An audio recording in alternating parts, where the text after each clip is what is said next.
Alright, you kids are going to learn about Hegel if it's the last thing I do. I'll make you learn about Hegel. Tuesday, alright.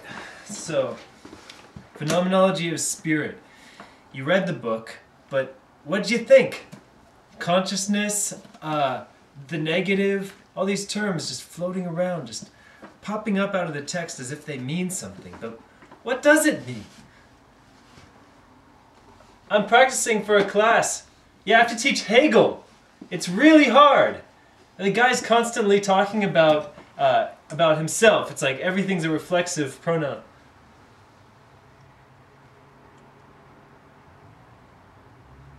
Yeah.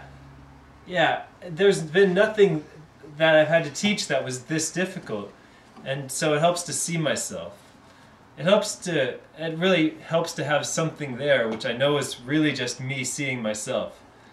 I mean, it helps to have something there which I can later use to see myself, and as I look at it, I see something seeing me, and then I eventually find out how it was. So, I flip through this book all the time, and it doesn't get any clearer. I particularly find the unhappy consciousness part to be baffling. Look at this. Even though unhappy consciousness does not possess this presence, still it's above pure thought in as far as the abstract thinking of the individual and far-seeing stoicism and the unhappy thought of skepticism.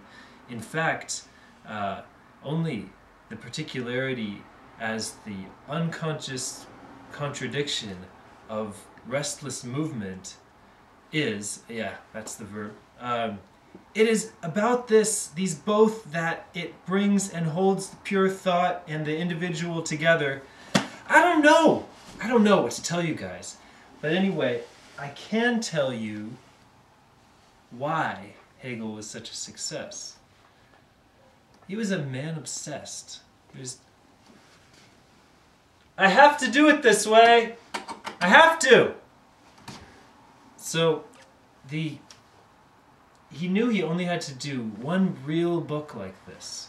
One book of mad words in the language of Fichte and Schelling, talking about what being is onto itself, in itself, and for itself.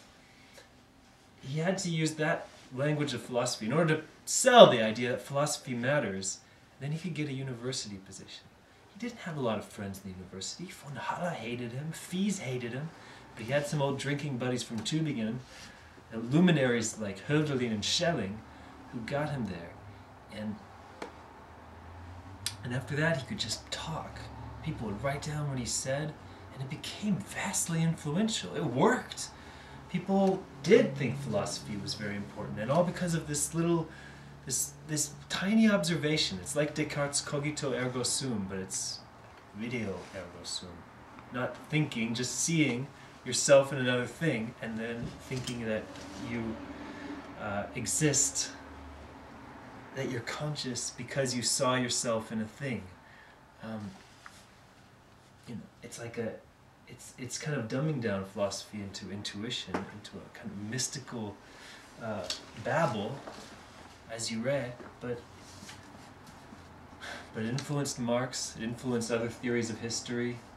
I would even say the generation of Nietzsche and Jakob Burckhardt, certainly afterwards. So, I mean, if whatever you can say, it's influential. But if you don't get it, that's okay, because there's not that much really to get. I wonder if I should say that. I mean, I don't know if I should say that, because he's right.